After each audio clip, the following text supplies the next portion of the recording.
Okay, we're going to get underway as people continue to trickle in a little bit. Thanks for coming. This event is hosted by the Center for Law and the Biosciences. Our director is Hank Greeley. I'm Matt Lampkin, a fellow at the center, and this is my fellow Jake Shurkow here in the front. We host a lot of great events. I guess before I get to those, we blog. You can email me to get on our mailing list to hear about more events like this. At this email address, our front page is here. We're also all on Twitter and actively tweet. We have a lot of events, many of which involve delicious food as well as good speakers, including an event hosted by our sibling organization, the Center for Law and the Necrosciences, on April 15th, having to do with the vexing issues raised by zombies and the law. It was originally scheduled for April 1st, but we had to move it. It was a scheduling conflict. That's right. We host regular journal clubs, which are informal gatherings where a speaker will discuss an article or something of interest. And these are on Tuesdays this term, April 16th and 30th, and May 7th and 14th. On April 22nd, we are hosting the University of Wisconsin's Shiba Ghosh to discuss personalized medicine and patenting issues. And on May 31st, we'll have a conference on de-extinction. Ryan Kalo. Oh, that's right. Ryan Kalo on April 9th? 10th, I think. 10th, Wednesday. That's right. Wednesday at lunch. A former fellow here at Stanford Law School, now at the University of Washington, does really interesting stuff with drones, but I think his talk on April 10th will be on either brain-computer interfaces or something else. It'll be good, trust me. So today, our speaker is Dr. John Ioannidis. We all know that a lot hinges on the results of published research findings, including not just what your doctor prescribes for you, but which interventions get approved by the FDA, which interventions are deemed medically necessary and therefore covered by insurance, where will we allocate our public health spending.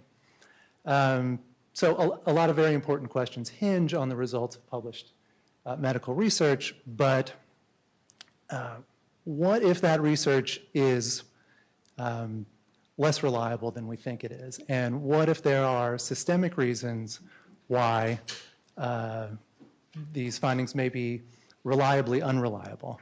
Well, our speaker today caused howls with his 2005 article, Why Most Published Research Findings Are False, but it also went on to be the most downloaded article in the history of the Public Library of Science. Dr. John Ioannidis is a professor of medicine here at Stanford. He is the C.F. Renberg Chair in Disease Prevention and director of the Stanford Prevention Research Center. Thanks very much for joining us.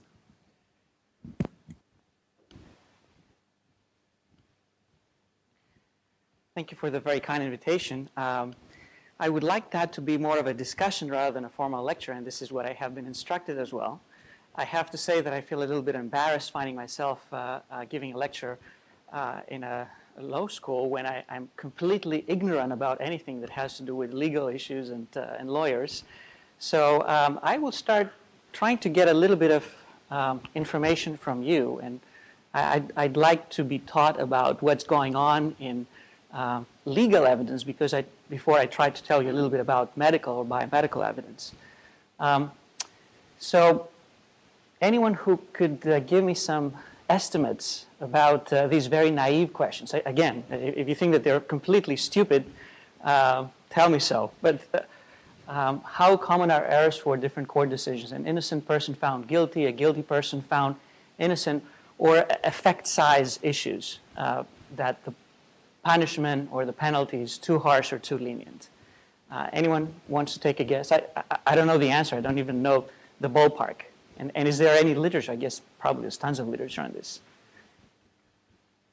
There's a little bit of literature on innocent people being found guilty. It's a little tricky because you have to distinguish between cases that go to trial versus cases where the defendant pleads guilty. Some of whom might actually be innocent, but fewer, probably. Yep, Only yep. a handful of cases go to trial. I think it's thought to be somewhere between 1 to 3% innocent people found guilty. I don't know about guilty people found innocent. That presume we lawyers would think that that's larger. The effect size on punishments is hard to answer, in part because a lot of jurisdictions require particular punishments, whether they make sense or not, so the judge and jury may not have much say over it. Yep. Any other estimates? I would say too, like on your second point, really a guilty person is found not guilty rather than innocent. Okay. And we it's really transparent about the amount of error in that. We admit that there's some amount of error because we say if a jury can't find beyond a reasonable doubt, for example, we admit that there's some, there's some doubt there, there's some error there, and we're accepting of that. Unlike in science where you get the impression that it's whatever answer is found, and that's it. Right. Yeah. Yes. I just want to say, I'm so glad you asked this. I thought these were fascinating. I'm not from the law school. I'm from the School of Engineering. And the thing that strikes me, or science and something, whatever we want. The thing that strikes me is the grouping about this is that, first off, lawyers have no idea. They just have no idea. They don't even try this stuff. And second, I thought your point was fascinating because fundamental scientific investigation is uncertainty. There's nothing more fundamental. So that you're flipping it and saying, no, science requires certainty, but we tolerate some uncertainty. I would say that it's completely ingrained in every scientist that there's a confidence interval, that there's some probability to be wrong, you try to minimize that and so forth. So thanks for opening up. That was great. Okay. Any other thoughts on that, or estimates, or uncertainty boundaries, or confidence intervals? Yes? With regard to the effect size question, depending on your political and philosophical leaning, right, you might think that nearly every thing that's handed down in a criminal case is too harsh or too lenient, on the side you come at it from. So you might think that those are really random. Okay. So, trying to synthesize what I heard, if we assume that it's a 1%, 2%, 3% chance for the first type of error, I'm not sure whether I should call that a false positive type of situation, and maybe even a less than that for a false negative. Leaving the effect size alone, legal science and legal processes are literally amazing. I mean, if we could have that in medicine or probably any other science, I would be fascinated. It's very uncommon that we have error rates in the range of 1 to 3% in biomedical fields. Most of the time, we're struggling with substantially larger errors, and part of the evidence that I'm going to show you is how we document these errors. Now, about the effect sizes, obviously, there's philosophical and political interpretations, but again, I will try to show you that we have a lot of uncertainty about effect sizes, how big effects are out there in nature, in human biology, in effects of treatments, associations for risk factors, and so forth. Now, errors are very common, and the errors that I like the most, and of which I make hundreds, if not thousands, on a daily basis, are those that are most obvious. And I love those because I can easily find out that I made an error. So in one of my early papers, I came up with a very nice mathematical model that estimated that an HIV-infected patient with high viral load would survive 800 years instead of the true observed of 2 years. That was before the advent of highly active antiretroviral therapy. And when I shared that with my colleagues and some friends, they said, well, we should be infected with HIV right away. That's the key to immortality. And obviously, that was wrong. I just had to go back and recheck my calculations. And yes, there was a plus that had become a minus. And once you corrected that, you got 2.1, which was very reasonable as an estimate. But these are not the main problem. And again, I come across those all the time in my own research. So it's the other errors that are not so obvious that create most of the problem. So here's one of my best papers, which is completely wrong. I'm a co-author in that paper. I was like the methodologic coordinator of an effort that really involved stellar scientists from top institutions. And for that particular question, we had everybody who was doing serious research around the world being involved. So that was a consortium analysis of all the data on a gene variant in terms of whether it is associated with increased or decreased risk for Parkinson's disease. We had all the serious scientists who had been working on that field and had generated any data being involved in the project. We had a wonderful team of investigators, a very strong statistical team. I was like the senior methodologist involved in consulting on how to do this and put all the data together. Very large sample size, very careful cleaning of the databases, very careful genotyping, so the measurements were very rigorous. All types of bias tests were performed, including ones that I had recently generated at that time, and now that I know that they were wrong, but at that time they were okay. And we came up with this title, UCHL1 is a Parkinson's disease susceptibility gene. And this is less than 2 years later in exactly the same journal. UCHL1 is not a Parkinson's disease susceptibility gene. And you know, these authors, they were as good as we were, excellent scientists. They just thought that our finding was very interesting. And they said, well, why don't we do an even larger study than what they did? So they did a study that was about 3 times larger than ours. And they came up with absolutely no effect, not even a tiny bit. And then down the road, someone else said, well, why don't I just take that paper and all these data and what the other team had done, our team had done, and put them together and whatever else has emerged, and they did a meta-analysis of whatever you want to call it, and they said, UCHL1 is a Parkinson's disease susceptibility gene. So I felt very nice because I was correct. And then we said, why don't we get an even larger consortium that's 10 times larger? And we will waste tons of millions of dollars to do this. Well, not necessarily, but yes, we did spend a lot of money. And we will do it even better with 10 times the sample size, and we will get the definitive answer. And we did that, and there was absolutely no effect. And we've tried to publish that, and nobody wants to accept it.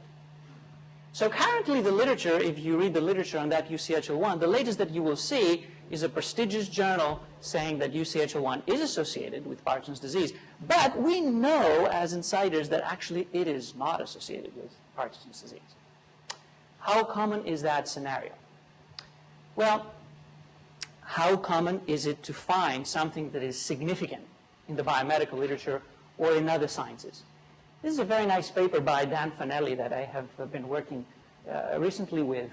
He's from the University of Edinburgh, and he did something very simple. He took a number of papers from very different fields. You see space science here, geosciences, environment ecology, clinical medicine is somewhere here, pharmacology, and psychiatry, and just asked the question, how many of these papers that are published in prestigious journals in these scientific fields, they claim some significant result in favor of the tested hypothesis. And the proportion is pretty high. So in medicine, it's about 90%. And there's just a couple of disciplines that are having higher percentages than medicine. So psychiatry and psychology is close to 95%. And pharmacology, toxicology, the same thing. Well, pharmacology and medicine probably could belong to the same team, and biology and biochemistry is pretty much the same. The ones that have the least proportion of significant results is space science, for example, or some of the physical sciences. Still relatively high, but it's in the range of 60 to 70%. Now, how would you interpret that? Would you think that medicine compared to space science is more efficient, knows what kind of questions to ask, has more successes, or something else is going on. Any thoughts? These are only published results, right? These are published results, yeah. Right, so the problem is that negative results, especially in biosciences, almost never get published Right. in the first place. So Mhm. reporting error. So is that good to have such a high proportion of success? In some fields, it's 100%. There's several journals that we have tested empirically, 100% positive results. You know, high impact factor journals, very decent, highly recognized in their fields. Everything that you will read there, it has significant results. So one might think, well, this is great, this is good news, the field is making progress, but actually it's not good news. It's quite the opposite. And it reflects mostly a culture within a field. So in space science, for example, I have given a couple of plenaries with audiences being astrophysicists, and again, I had no clue about astrophysics, even less compared to law and legal issues. But communicating with them, they told me that, you know, if someone comes up with a big discovery and it's false, that's really a dent in his or her career. People will remember that you made such a bold claim and then people realize that that's not the case. In medicine, there's no such barrier. I mean, you can come up with lots of findings that will be refuted and nobody will say that you did anything wrong. You have leeway to come up with lots of findings that will be refuted. Or in some fields, maybe you can come up with lots of significant findings that no one will refute, like psychology, for example, because no one will try to replicate them. So there's a whole issue of perspectives in psychological science where I wrote the overarching paper about 20 very nice empirical studies. One of them shows that the replication rate in psychology is about 3 to 4%. So only 3% of the psychology literature, someone says, okay, let me try to replicate it. Even when this is done, it's usually the same team of investigators who try to replicate. And even then, they use a different method. So it's not really strictly replication. It's something a bit different. It's conceptual replication at best. Empirical studies suggest that most of the claimed statistically significant effects in traditional medical research are false positives or substantially exaggerated. Now, this seems like a very bold statement, and I could well be wrong. But as I said, I can be wrong and nothing will happen.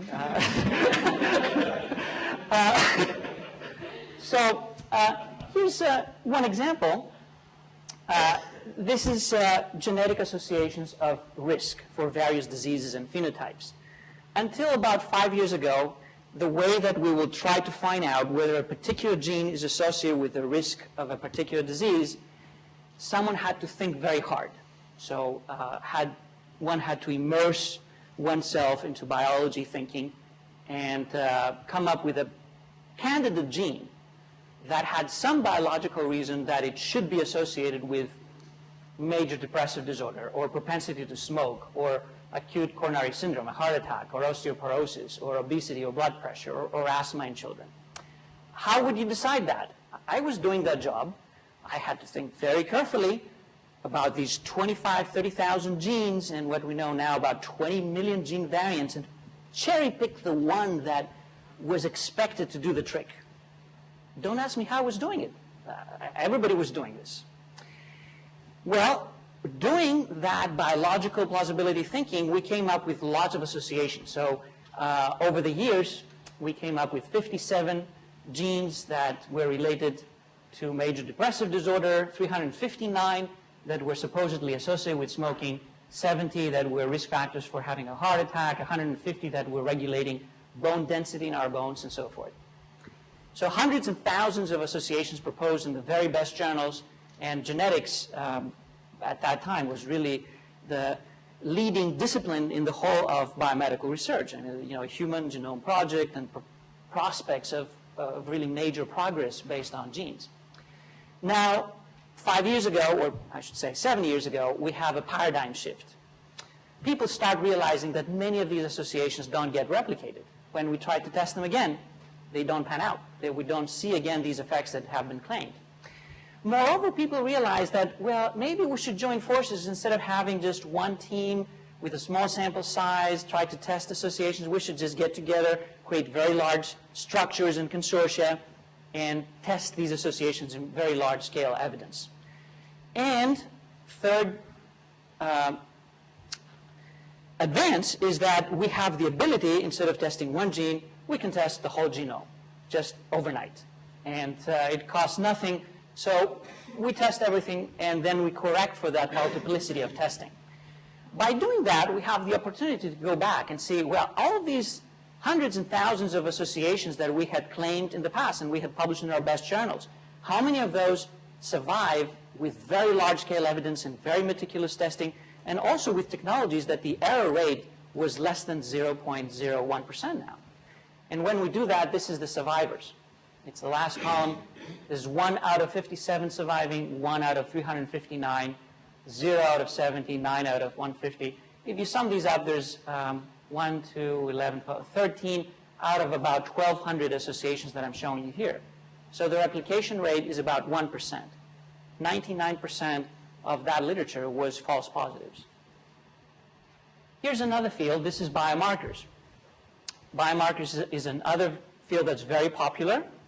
It means that we're testing for various proteins or other substances that are not genes. They're sometimes products of genes, but we think that they make a big difference on conferring risk on who's going to get a heart attack, who's going to get cancer, who's going to do well, who's going to respond better to one treatment or less well to another treatment. And what I have plotted for you here is data from the most highly cited studies in the biomedical literature on biomarkers. So this is the creme de la creme, and the plot shows the strength of the effect, the relative risk in the highly cited study on the horizontal axis, and the relative risk of the largest study when we had a large study that tried to replicate that. And you see that almost all the action is below the diagonal, meaning that almost always the effect sizes in the highly cited study were very large, but the effect size in the largest study were very small, and most of the time we're about 1. A relative risk of 1 is null, no increased risk, no decreased risk, or slightly above 1. So not necessarily completely wrong, but you know, if that 1 is not a 1, but it's a 1.1, it's still useless. You're not going to use that to tell a patient that you have that biomarker and you get cancer or you're going to die from a heart attack. Well, it's a tiny risk, and many other things could happen to you. It's not something that you should worry about because there's thousands of such biomarkers out there that we could test and millions of other things that could happen to you. Here's development of drugs. Less than 2 years ago, there was a paper in Nature Reviews Drug Discovery, and another one followed in Nature last year, where scientists from the industry, which very often academics would say that they're biased and they're trying to sell their drugs and create drugs that are worthless and sell them. Well, perhaps there's some truth to some of that because the industry wants to make money, so they spend money developing drugs and they want to get money back and get more if possible. But they presented a major problem that they have come across. Anecdotally, they were reading all these academic institution-derived papers about new drug targets, new drug possibilities.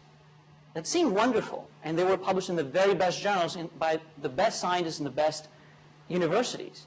And they were trying to replicate them and reproduce them in their labs in the industry because they wanted to start from that point and develop that very promising drug or drug target and create some new drugs or biologics that they could eventually market. And most of the time that didn't work. So they said, let's do that in large scale. And they did that in large scale, and about 80% of the time they just could not reproduce the data that had been published by the best scientists in the best institutions in the academic world. And there were 2 independent investigations with dozens of such failures. One was from Amgen and the other from Bayer. The one in Nature, they could replicate only 6 of the 53 landmark studies for oncology drug target projects. And the conclusion was that the failure to win the war on cancer has been blamed on many factors, but recently a new culprit has emerged. Too many basic scientific discoveries are just wrong. And we just need to do the whole job from scratch as if these papers did not even exist. This is very worrisome. Hedge funds don't trust science any longer. So this is from a business journal. They claim that at least 50% of published studies, even those in top-tier academic journals, cannot be repeated with the same conclusions by an industrial lab, and the potential for not being able to reproduce academic data is a disincentive to early-stage investors. At least one firm now is hiring CROs to independently validate academic science prior to putting up serious money. What this means is that these companies or these hedge funds, they say that the scientific literature, it's just for the scientists. It's not serious. You know, it's more of a toy. And if you really want to be serious and not waste your money, you'd better try to do it from scratch and make sure that it works. Otherwise, you're running a very large risk. So why would research findings not be credible? I was a bit disappointed to see many of my own research being refuted again and again, and many other research pieces that I thought were stellar refuted again and again. So I tried to come up with some simple model about why this is happening. And practically that model says that there's bias and there's random error. And this is more or less what the PLOS Medicine paper in 2005 is trying to model. And usually there's plenty of both. There's both bias, and also there is multiplicity of comparisons. There's about 30 million scientists around the world currently, compared to just a handful back in the 17th century. Each one of us is trying to make discoveries, is trying to come up with something new, something interesting. We're testing lots of things. We have capability to test more and more in big data, in thousands and millions of analyses.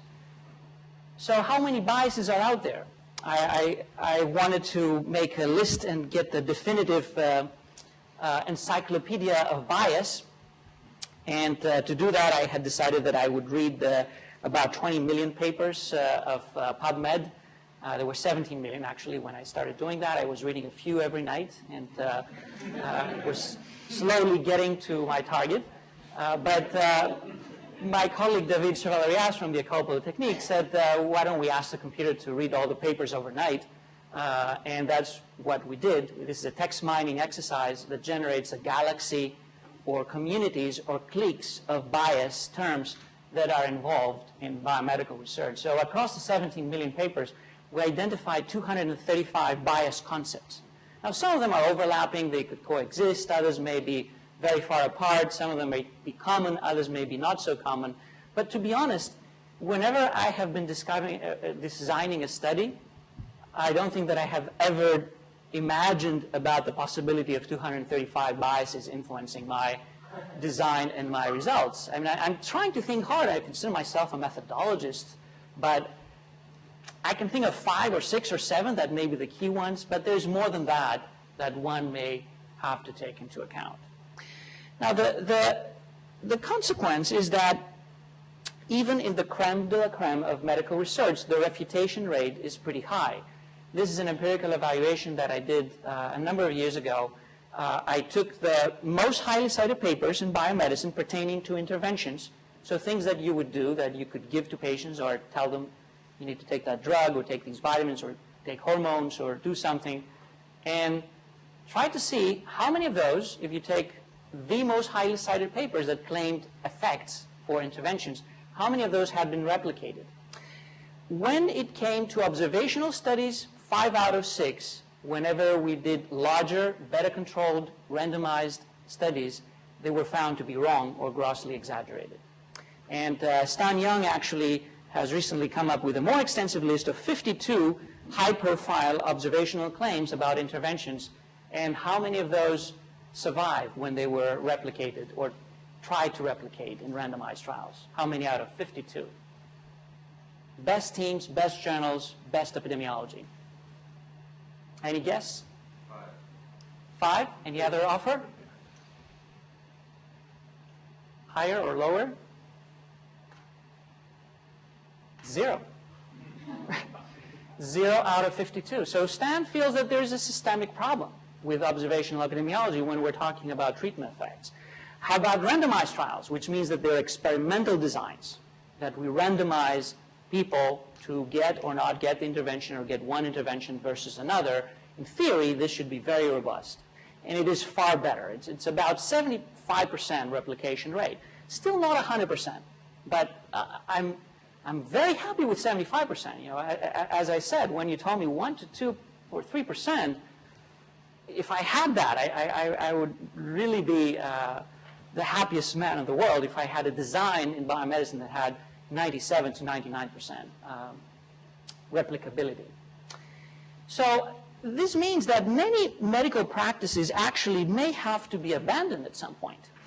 And along with Vinay Prasad, we've worked on that concept of medical reversals. So Vinay came up with a list of interventions that had a very long-standing endorsement in medical care, and he tested how many of those someone did perform a definitive randomized trial to see whether they work or not. And about 50% were found that they don't work. Now, this is not observational associations. This is interventions that have already been adopted. They already had evidence. Most of the time, they had some randomized evidence already used, widely used in practice, and someone says, I want to challenge that. And they do another very big definitive randomized trial, and half of them drop dead. That's a very high rate for that set of circumstances. So abandoning ship is probably not that uncommon. It actually is probably pretty common. Much of that behavior is due to what one might call excess significance bias. And there's different aspects of excess significance bias.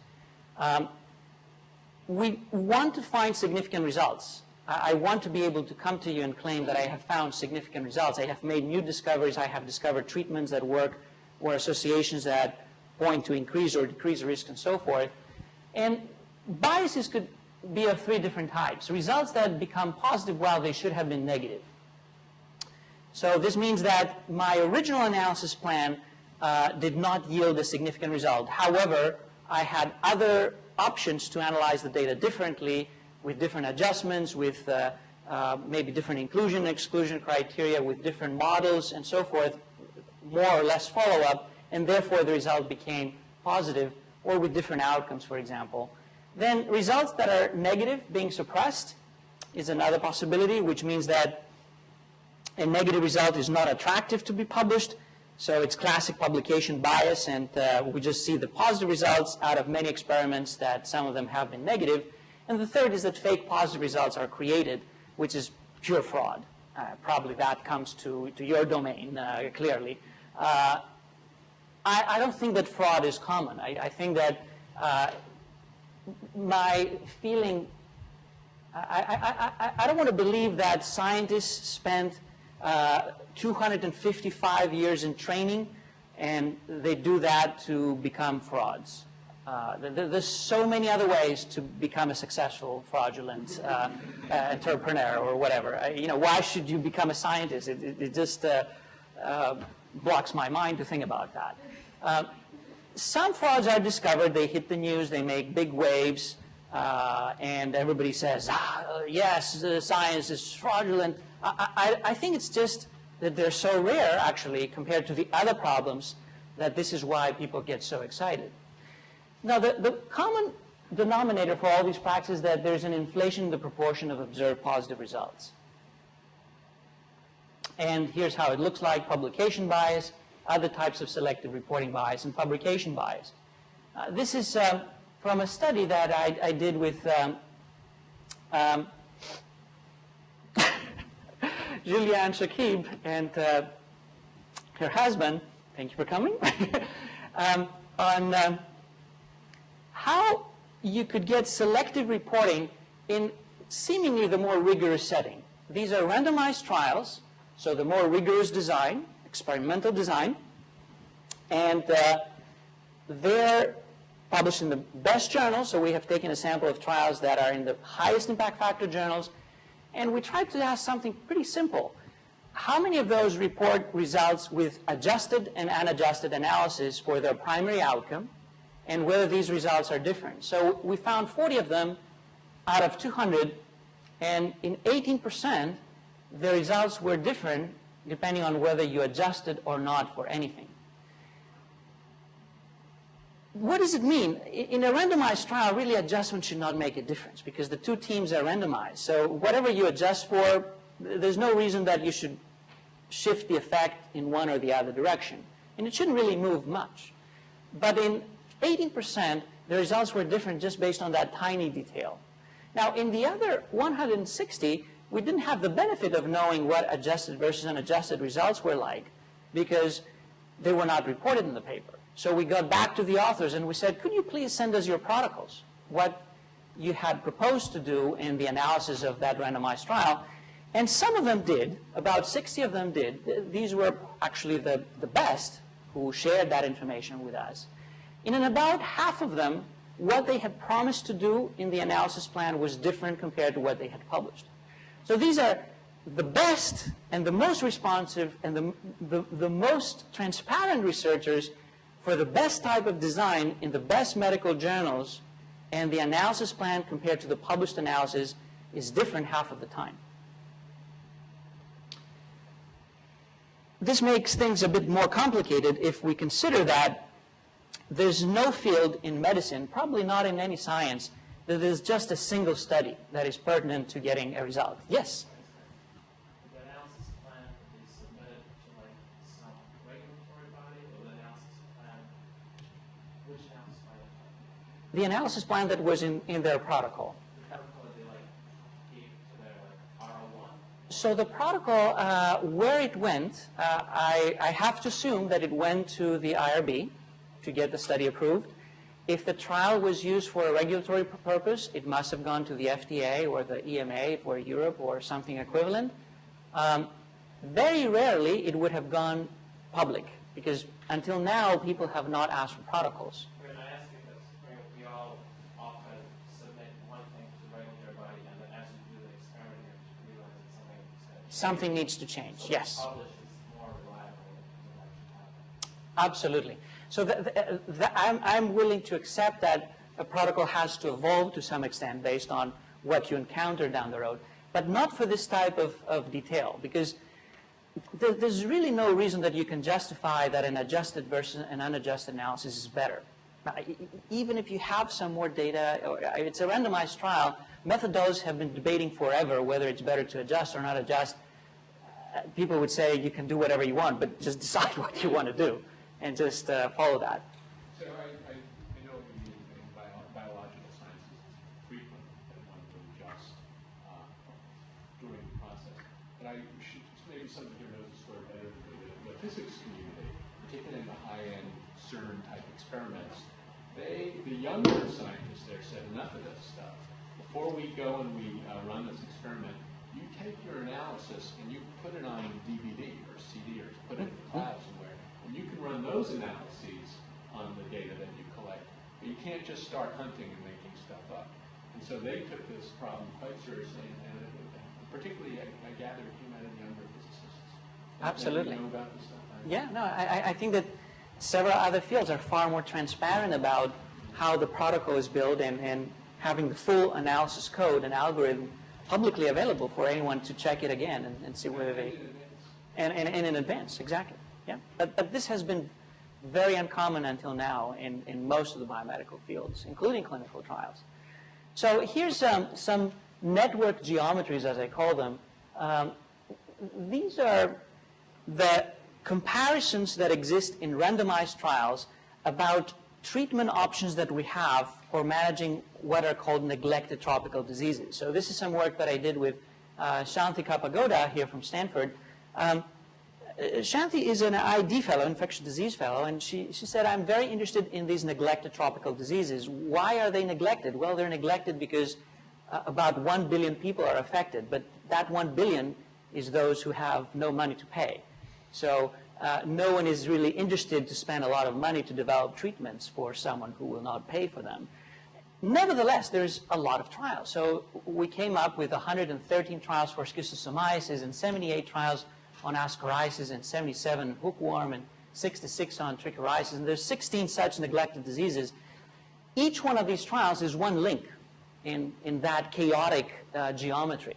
So if we design one trial and then we decide what to report and how to analyze it and how to publish it, how to present it, and what not to report and what not to analyze and what to keep in a file drawer because of publication bias.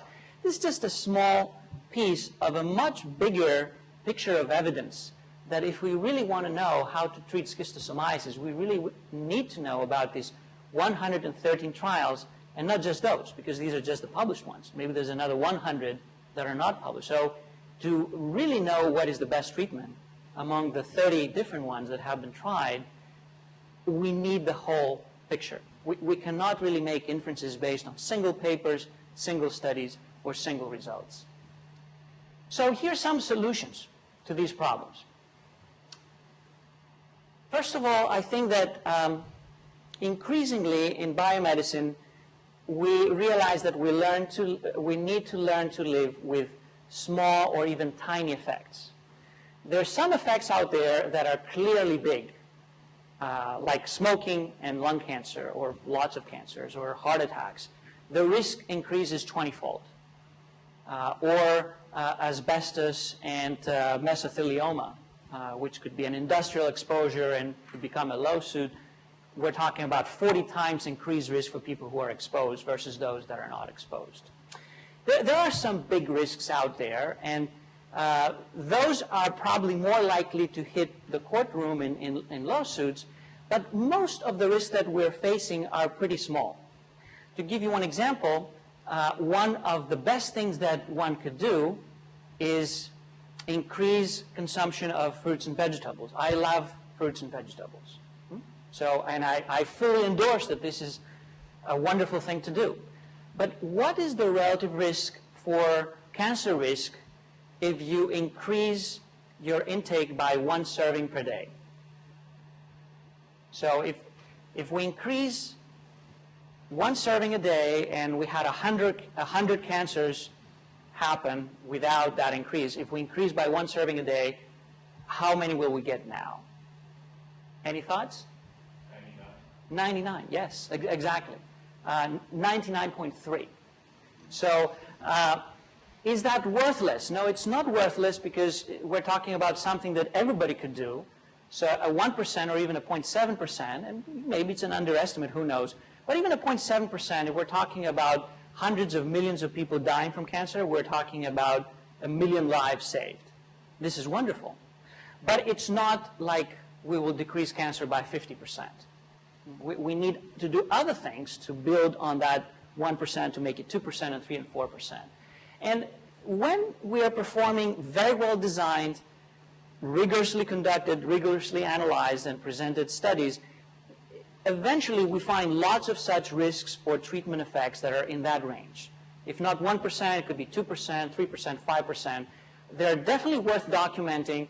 If we find many of them, we can still make a big difference. We can save millions of lives. And if we don't do that, maybe it's worth hitting the courtroom if 1 million people are killed by not doing the right thing. But many of the effects are likely to be pretty small. Are there any large effects? I told you that there's a few. I tried to look at that question looking at 220,000 clinical trials, randomized trials, and 85,000 meta-analysis of these 220,000 randomized trials. We tried to ask the question, how often do we see treatment effects that are 5-fold differences, so not a 0.99, but a 0.2 or a 5, so 5 times the risk or 1/5 the risk. And we found lots of such studies. About 10% of the studies out there, they find such very large treatment effects. Almost all of them, though, are very small. And always when we run additional studies to try to verify them, the effects go away. They become much, much smaller.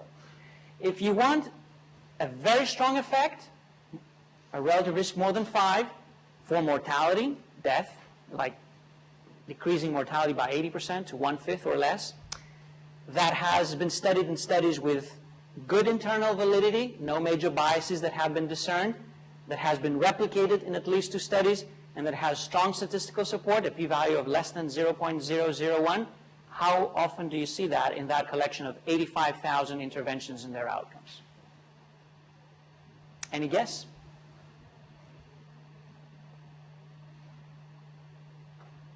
Just pick a number. What do you think? Zero. So I've managed to depress everybody. One. It's a little better.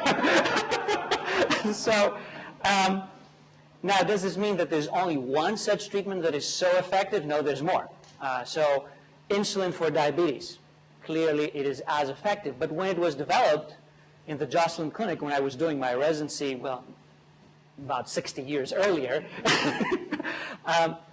there were no randomized trials out there, and no one is going to question that a diabetic who's not controlled otherwise will need insulin, and then the treatment effect is going to be huge. Kidney failure, dialysis, you don't proceed with dialysis, the patient will die. It's a matter of a few hours or a few days. So these clearly work. If I fall on the floor with a heart attack and you feel no pulse and I'm not breathing, you need to resuscitate me, even though my talk was miserable. I mean, don't let me go.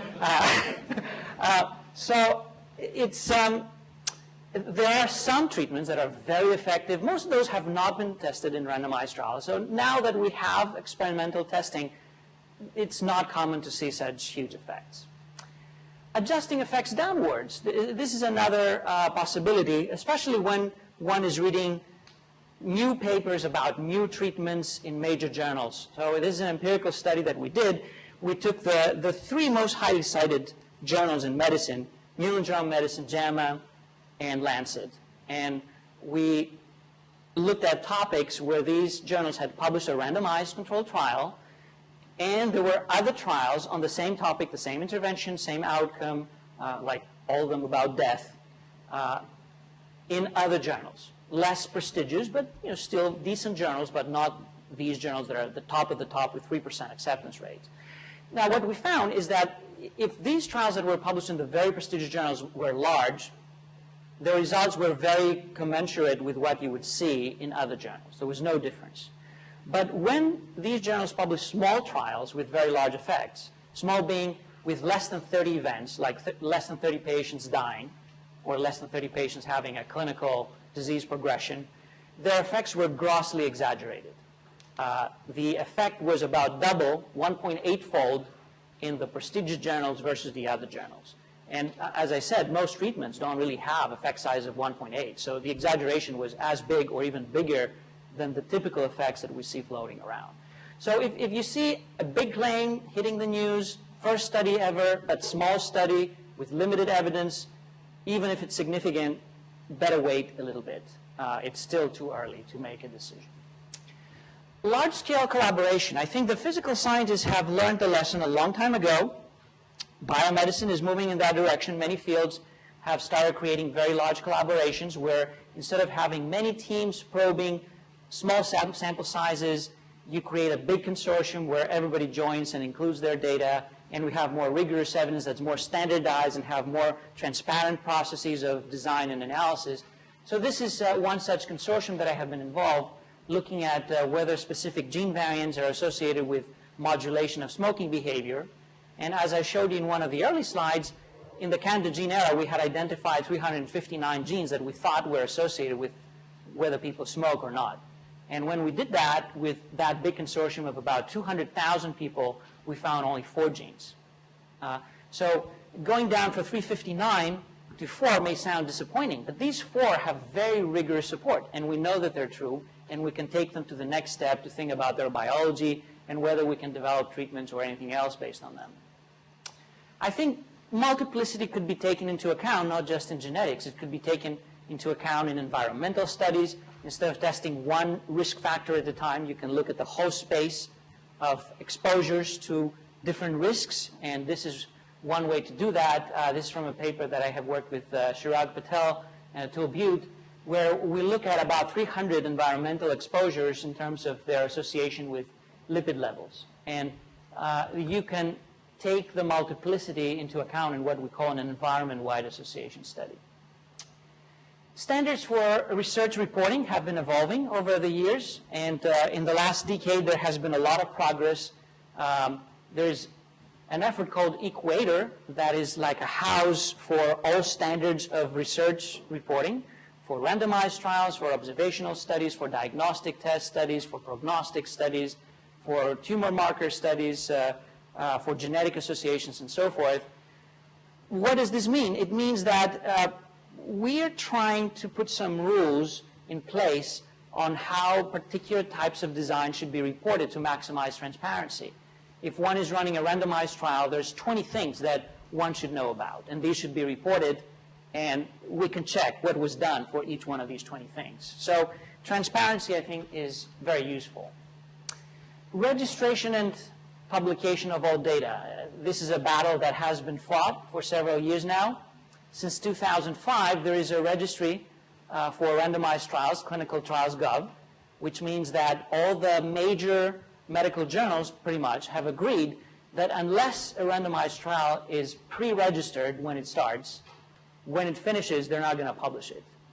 So registration is a condition for eventual publication in these journals.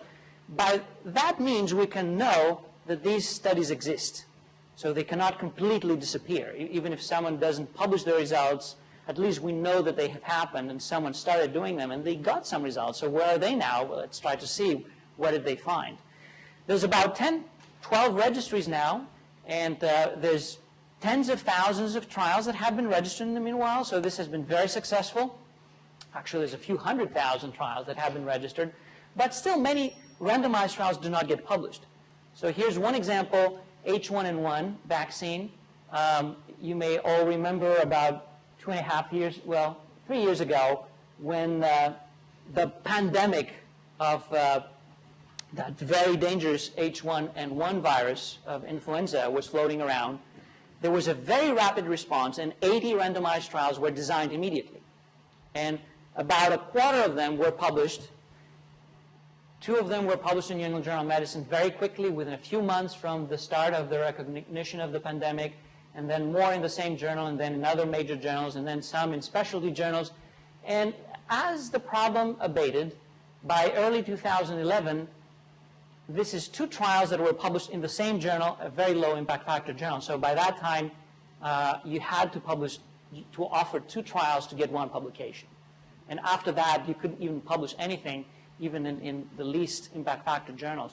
So about 3/4 of these trials were never published. And one might say, well, this is gone. It's not going to come back.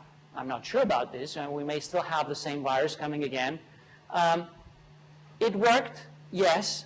I have no reservation that the vaccine was effective. However, 3/4 of the people who were randomized and became participants and subjects for experimentation, their data were not used. They were not part of the scientific evidence that was eventually generated and used to make decisions. And even if we accept that that vaccine was effective, or actually there's several vaccines, but all of them were effective, in other cases, like Tamiflu, for the same exact infection, where only some of the trials were published, and Tamiflu was utilized widely and had billions of sales because everybody who had any sign of possibly being exposed to influenza at that time, you need to get Tamiflu immediately. Large trials, seemingly with positive results, meta-analysis with nice results, and then someone said, yeah, I did that meta-analysis, I get a positive result, it looks very nice, but I really want to get the raw data. So he goes to EMEA, the European Medicines Agency, Peter Doshi from Hopkins, says, can I please have the raw data from these trials? So he gets the raw data and reanalyzes these same trials, and what used to be a positive result now is a completely negative result. So Tamiflu and all the billions of dollars that were spent for something that had absolutely no effectiveness at that time. And this opens a whole new culture about can we really trust just published results, or we need not just registered results, but also raw data and full availability and transparency of the raw data to be able to make inferences. This is from a utopian paper that I wrote a few months ago, like most of my work. The importance of potential studies that have not existed and registration of observational data sets.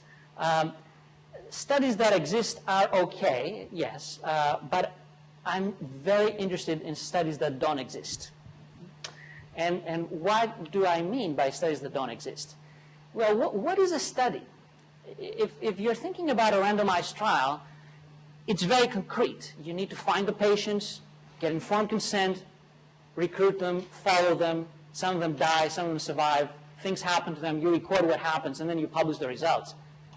But if it's just a data set that people are collecting surveys and measurements and blood tests and whatever, and it's a cohort study or a biobank or a cross-sectional study, what exactly is a study? I go home and I open my computer and I access that data set and I say, I'm going to curve out a study here that will test those 3 factors against those other 5 and try to see whether treatment is more effective in these people versus others. And so I can come up with zillions of studies. The only boundary that I have is what kind of data is available to me. So these are studies that have not existed, but they could exist potentially. And how would we know that? Well, we would know that these variables, these data, these measurements have been collected. So in theory, there's 2, 5, 20, 100, 500 data sets that question could be addressed. And if one of them addresses them, then we need to ask what happened to the other 499. So these are levels of registration of studies. Level 0 is what's happening most of the time currently, no registration. Level 1 is registration of the data set. What kind of measurements have we collected? Level 2 is registration of protocol. As I mentioned earlier, and what's happening in physical sciences, here's the protocol. That's what we're going to do. Level 3, registration of the analysis plan. Not just vaguely the protocol, but exactly the analysis code that you will use. Level 4, registration of the analysis plan and the raw data. And level 5 is open live streaming, which means that I go home, I open my computer, and I start working on my study. And I make it public so that everybody could see my study and my analysis as they're evolving. I'm not hiding anything, and everyone can see that John performed 2,074,373 analyses before coming up with that single one that now he's publishing in JAMA. Or he just did that one, and that was it. So can we make data publicly available? Yes, I think we could do that. And it is happening in many fields. This is an empirical evaluation of the 50 most highly cited, highest impact factor journals across sciences. Many of them are in the biological and medical sciences. And we have tried to capture whether there's policies for sharing information for microarrays, for nucleic acids, proteins, micromolecular data, and whether there's a policy of publication that says that you need to make materials available upon request, protocols available, or even you need to make protocols and raw data available, otherwise we're not going to publish your paper. It's a condition of publication. If you see color, green color is good news. It means that these journals have such policies in place, but what you cannot read is the last column, which is very tiny font.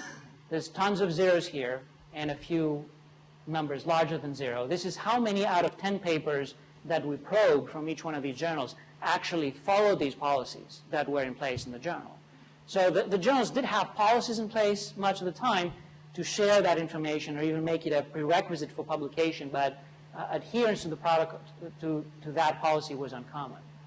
When that happens, you may have problems with repeatability. And this is one example of something that we did in collaboration with Nature Genetics about 3.5 years ago. Nature Genetics has that policy of, if you want to publish with us, you need to make your raw data, protocol, analysis code, everything available in public before the paper goes out. Then we'll publish it. We have accepted, you make that available, then we'll publish it. So we said, okay, let's try to see, can we repeat what has been published? We got together 4 teams of microarray analysts, the best in the world, and we asked them to try to repeat 18 published papers. Out of the 18, they could repeat only 2.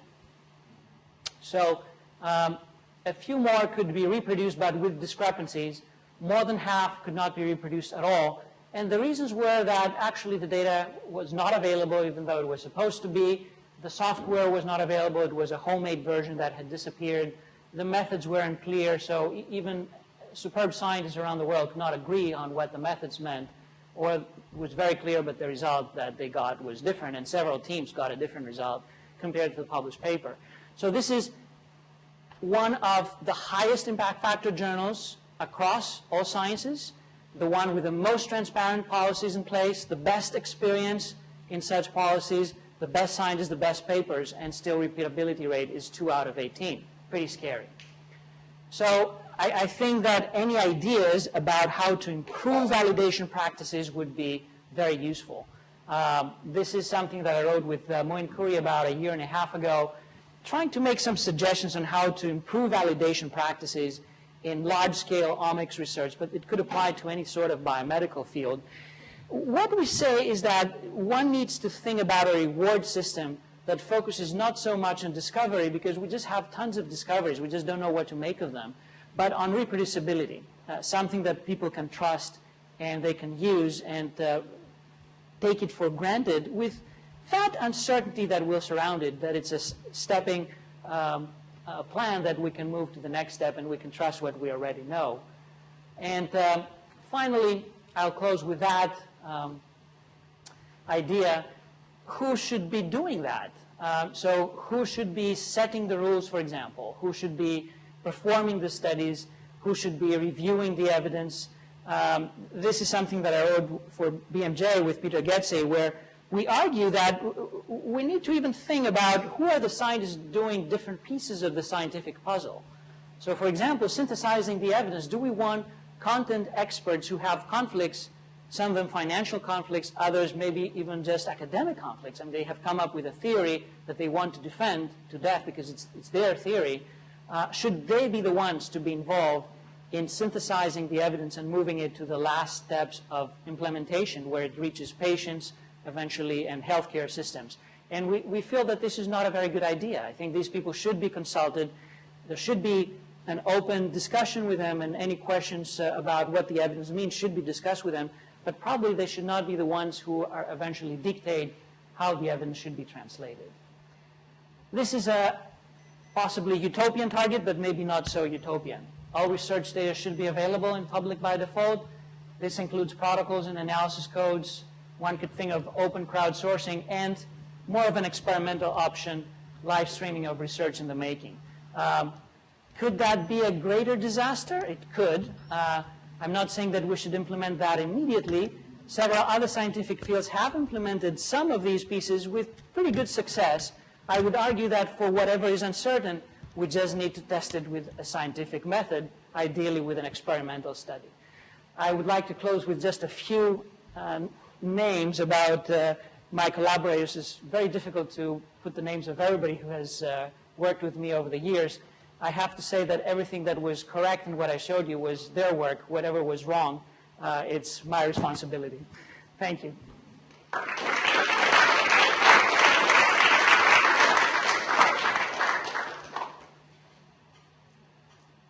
Thanks so much.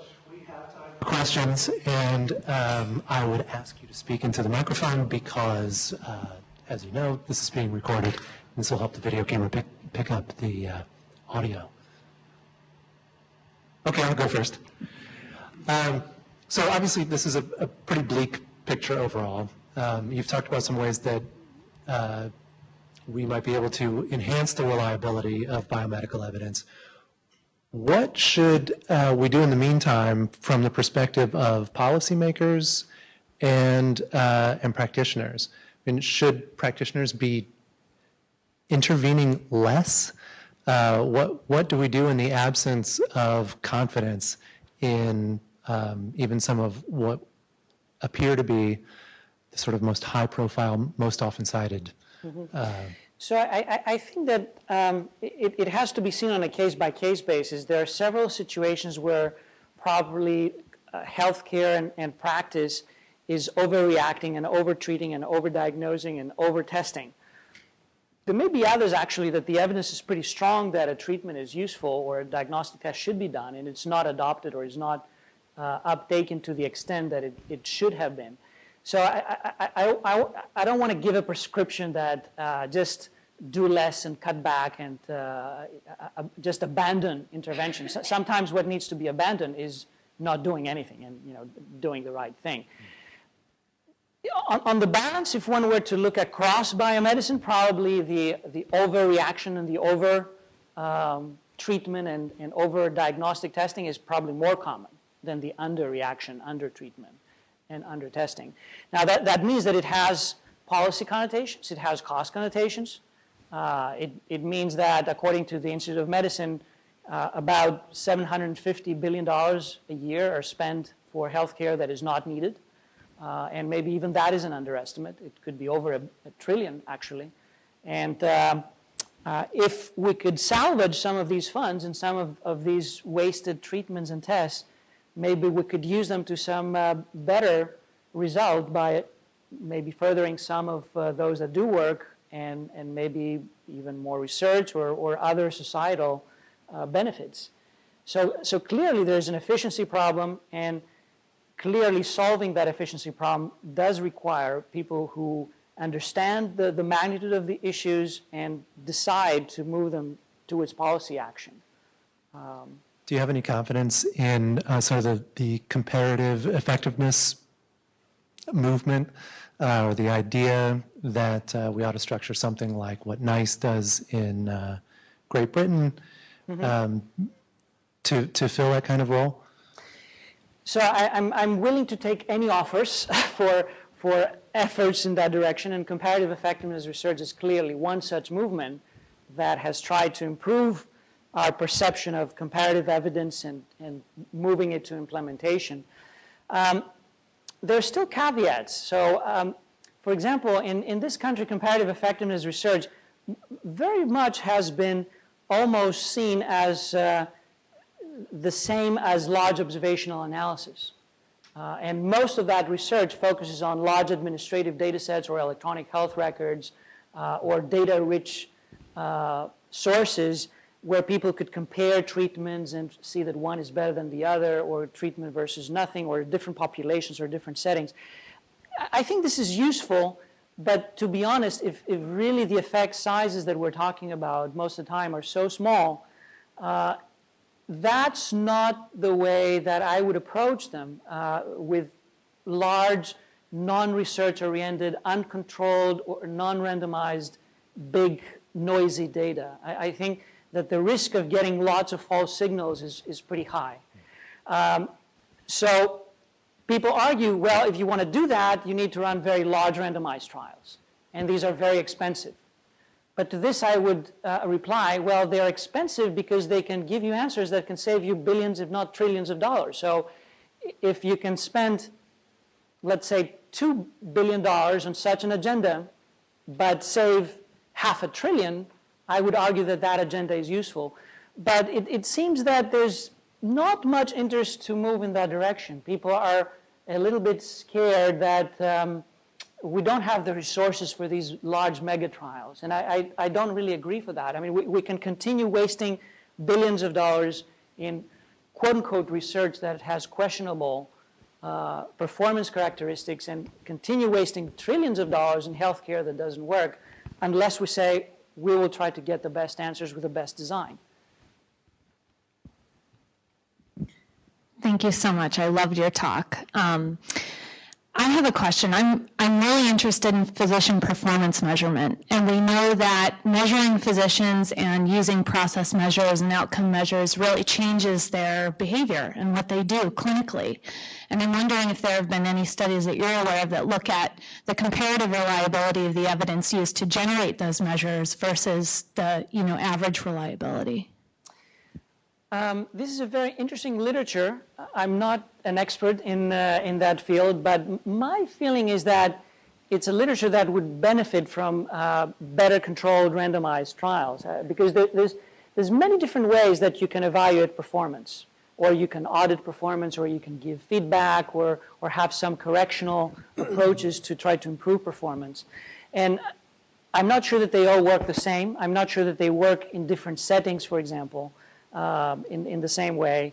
And I think that there's a risk that they may be superimposing an extra layer of complexity in healthcare that could also be costly. And some of these performance appraisals could take a lot of effort and even money to appraise.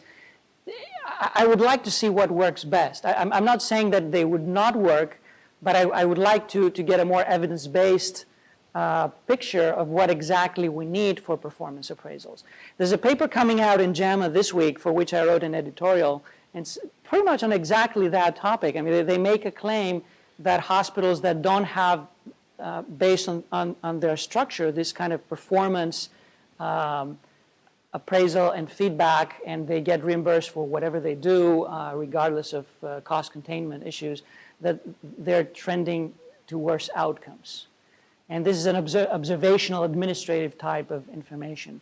Can you claim that it's performance and audit that makes the difference? I don't know. I mean, I think one has to be very cautious about making strong inferences based on observational data. But it could be that it could be very useful. Thanks very much. I thought that was a wonderful presentation. But it seems to me as though fraud has been really neglected in your talk. You've alluded to it, but it's really much broader as a source of inaccuracy in papers. You remember John Darcy? Mm-hmm. Darcy had 120 papers published before it was picked up by another postdoc that he was engaging in fraudulent research. Why did he do it? Well, you can say that he had a personality disorder. Incidentally, Brownhold was a co-author of 11 of those papers. You can say that he was engaging in all of the, and this went back to Notre Dame, to Emory. It went right through his whole career. And why did he do it? Well, there were rewards. Mm-hmm. And there are huge incentives to making certain that your randomized trials end up in one direction or another. And that's a kind of built-in bias, but it's very much a part of the system in which we live, because in the academy, rewards are frequently related to the papers you publish, the research you do, et cetera. Anyway, I raise the question of whether or not you have really emphasized that enough. I think you're perfectly right that the reward structure would really create the product of research that is fitting to that reward structure. So it's, I think it's important to think about what type of reward structure we want. And this is why I suggested that instead of having a reward structure that's based on, for example, finding new discoveries or significant results or papers that are published in very high impact factor journals, I'm not saying to completely leave that aside, because clearly it's important, but also have another dimension that would be a reproducibility index, for example, that someone has published these high impact papers, but actually his reproducibility profile is not that great. He got it 9 out of 10 times wrong. And here's another one who maybe not so successful in terms of discoveries, but the 3 things that he proposed were all correct. And maybe balance that discovery versus reproducibility metric in a sense.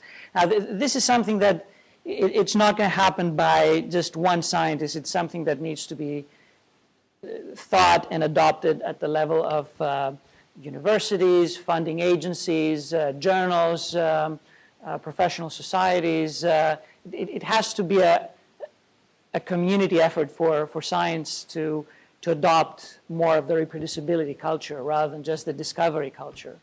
But we've reached a point that I think discovery alone means very little. I wrote a piece that was published about 2 weeks ago where I said that discovery is a nuisance because we just have zillions of discoveries currently. It's not that we want one more. What we want is a reproducible discovery, not just any discovery.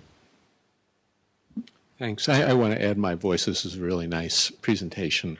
And I would like you to almost enlarge. I thought your point about the return that one gets for fraud being a significant factor is quite important. And it's not getting better in the sense that if one goes, for example, to China, where scientists there are moved from one institution to another based on getting a high-profile paper, and your family gets a better school, you get a better car, and so forth. It's visible there, and as you were pointing out, it's visible here too. When we do our searches here internally, somebody who's got a Nature paper just gets a leg up on anybody else. And I wonder, you almost through diffusion of responsibility, and this is something I like to press you on. You said, this is something that needs to be taken care of by our societies, by the journals, by the universities. I wonder if it really shouldn't be that Stanford specifically, you just go to the people at Stanford and say, you know what, the way you're rewarding people with jobs and so forth, we should really think about this. We should think about it quite specifically here. You've got a big reproducible research community here between you and Donahoe and the other folks who are involved. I'd say, you ought to press your case. Yeah, no, I definitely see your point, and I think that there are several voices out there trying to make a stronger case, including specifically at Stanford, about these issues becoming more important, more people being sensitized to them.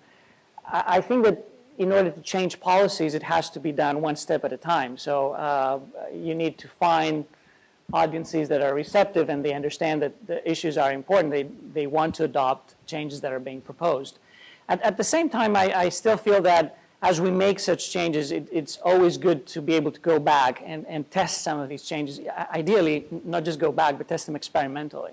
So I don't feel that I know the truth about what is the best way and what is the exact next step for that. There's lots of options that seem very nice, but I would feel much better if we could test them experimentally and see that they do make a difference and they improve the reliability and reproducibility of bodies of evidence in research.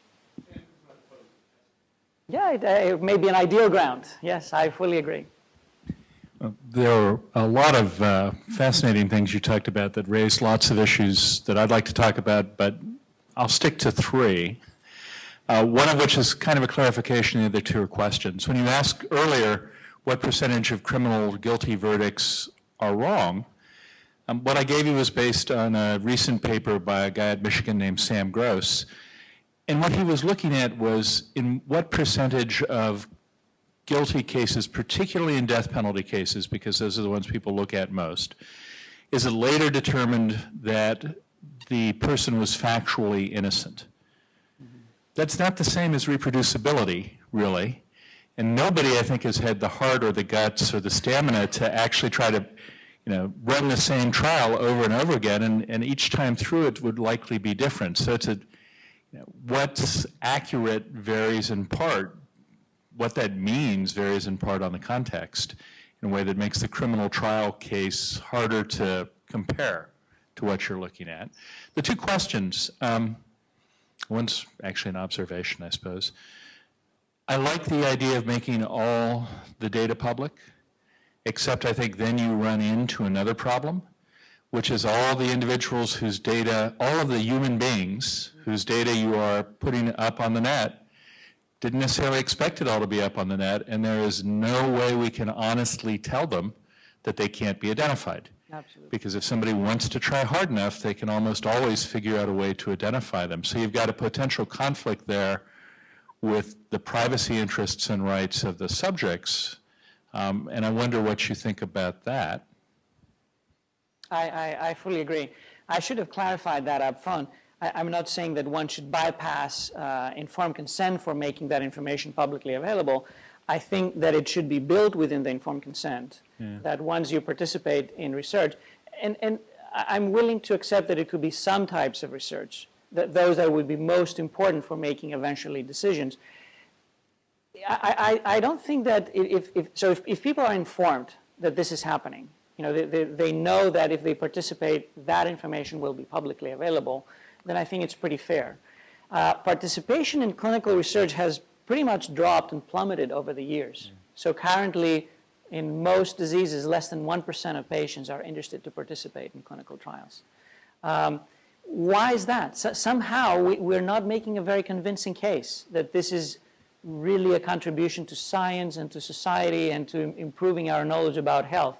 It sounds more like a game that the patients are being exploited much of the time. But of course, the accuracy of informed consent can be questioned too. How often does somebody who has signed a consent form actually understand and agree to what is in that consent form?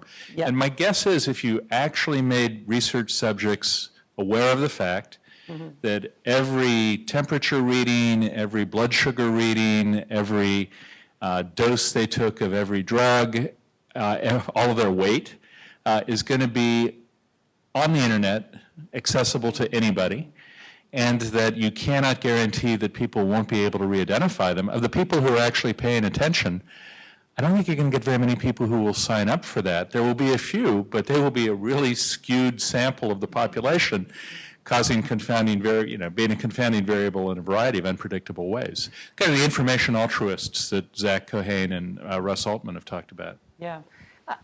I'm not sure about that. I wouldn't be pessimistic that I fully agree that understanding of the informed consent can have lots of grades, and some people will be very cognizant of what's happening, and others may be not so much. But even that, I think, is a very interesting type of research, how to make informed consent more easy to understand and people to be able to recognize what the potential risks that are involved there. To be honest, I think that we're already doing so bad that we cannot really do much worse. So I think we can improve informed consent, we can improve transparency, we can give more information to potential participants, and still have more people participate if we make a better case about what that means eventually. So, and most of the time, the information that will be available is not going to be so decisive. So if really these effects are so small, and most of them are even null, the major fear was that, well, you would know exactly what's going to happen to that person and whether he will have cancer and heart attack, and we don't really have that. This is more fairy tale biomedicine. I think that's right. 500. But if part of the data you're collecting is how much did you weigh, and how much did your weight change from time to time, and how many times did you have sex, and a variety of different things that might be relevant data points depending on what the investigation is. It's not, are you going to die? Yes, you're going to die someday. Are you going to die before you're 50? It could just be the revelation of the data points themselves, which people could find embarrassing. One last quick point, and I'm taking too much time. I'm not sure I agree with you about the observational studies in the following respect. I mean, yes, they are flawed, but if you're really interested in how well an intervention is working in the real world and not in the very artificial setting of a randomized controlled trial, it seems to me you should look at it in the real world, where you know that it won't work as well because lots of people won't be taking the drug as commonly as they should, and they won't be listening to their doctor, and all those things that make it messy make it realistic. And I would think observational trials would be a better way of getting at what really happens with an intervention. This is a definite advantage. I don't want to deny that. And it has been something that has been kind of a textbook claim about observational studies, that they're more generalizable and more applicable to the real world. Actually, I would like to see that tested, because much of the time we're talking about some observational studies that supposedly are generalizable, but when you look at their populations, they're highly selected. Some of the most successful or prolific observational data sets, for example, are the health professional study or the nurses' health study. And you have physicians and nurses who are clearly nowhere close to the general population. I mean, Framingham probably would come much closer to that, but still the premise that any observational data set is more generalizable is something that needs to be taken with a grain of salt and probed for the particular data set. But it is an advantage. So I'm not saying discard these studies, and I think that they're much easier to analyze, or much of the time the information is already available, so you can quickly take a look of, do I see something that seems promising or interesting that I would like to take to the next step? But just placing all the weight and all the emphasis and the definitive answer based on these studies could be a little risky. Hi, thank you for your talk. It was great. So going back to the question of reproducibility of results, I have a sort of a twofold question. So the first part is, whose time do you think, so which researcher should be spending his or her time? In other words, whose responsibility is it to actually reproduce these results? And secondly, given the lack of science funding currently, where do you think the money should come from to do this? Given the fact that most labs are already sort of struggling as it is to do new experiments. Yep, excellent question. So there's different ideas about that, and there's some initiatives. For example, there's the Reproducibility Initiative that has been launched. There's the Center for Open Science that Brian Nozick had started. We're working on another similar initiative at the moment. I cannot say that I have the answer that it should be the responsibility of just one agency or one team of scientists. I think we have to be creative about that. And different fields may find ways that they could involve different combinations of scientists and supporters and funders to do that. We may also have to be selective about what exactly we want to reproduce. So maybe in some fields we are willing to accept that there's different levels of evidence, and in the lower level where it's very early exploration, that's okay. Go ahead, play with data and observations and run hundreds and thousands of analyses. Then there's a second layer where you start becoming a little more serious. You think you have isolated something that may be really important. And then there's a third layer where you say, I'm going to go ahead and test that in patients and perform randomized trials, for example. Maybe the reproducibility should happen at that third level. So you may have 500 papers that no one will really reproduce very stringently, but once that mess or noise or cloud says, it's no longer a toy, it's something that will affect healthcare, it will affect patients, people will be treated, something will be done with it, I would say at that point, let's go back and see whether the trajectory of reaching that decision node is reproducible. So in many fields, this means that only about 1% of the research would need to be reproduced because most of the other research will be in that early cloud of noisy exploration, which everybody will understand that it's just exploration and no more than that, and that's perfectly legitimate. But don't take me too serious. I just do that, try to find something interesting, and if I get to a point that I feel we should move forward, I'll let you know. So we don't need to reproduce everything from scratch. I mean, you don't need double the budget. I would argue that we can be pretty efficient and just agree on some rules on what are the nodes of action for that reproducibility. And in terms of funding, I would argue that if that system works, it could really save a lot of funding for other types of research because the whole purpose would be to improve efficiency. You run the reproducibility checks and you recognize that you don't really need to spend another 20 billion in that direction because it's not reproducible. You can take these 20 billion and spend it in other types of projects. So the reproducibility check should actually be generating funds or creating openings for funds to be used for other venues of research. I think we're pretty much out of time, so thank you so much. Thank you.